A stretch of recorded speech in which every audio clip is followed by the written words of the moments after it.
Dungeons and Dragons: Honor Among Thieves was a movie. I'm not even sure it can be called an adaptation. I don't know much about the tabletop game, but from what I do know, it doesn't really seem like there's a plot. There's just lore.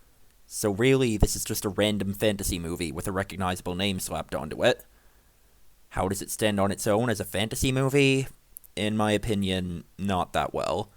To me, one of the best things about making a film that takes place in a fantasy setting is the attempt at visually bringing an entire non-existent world to life. So when the design of everything, from creatures to costumes to settings, looks generic, uninspired, and often flat out bad, whether it be due to poor use of CG or the design itself just being lazy, there's a significant amount less to get out of the movie being in a fantasy setting at all.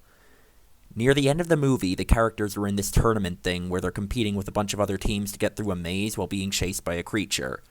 The costumes of all the background characters in this scene look like the sort of costumes they would have the extras wear if there was a scene in a sitcom set at a convention, and the creature is literally just a CG panther with these two electrical appendages coming out of it.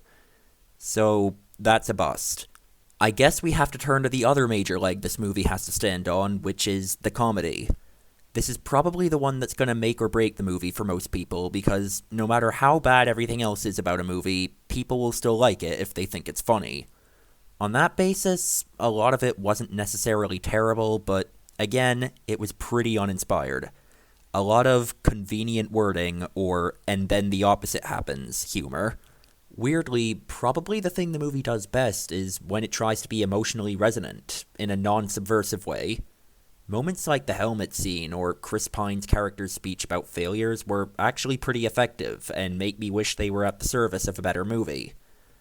One final talking point is that, from the fairly good critical reception and from how people have been talking about it online, I was under the impression that this movie was doing a lot better than it was.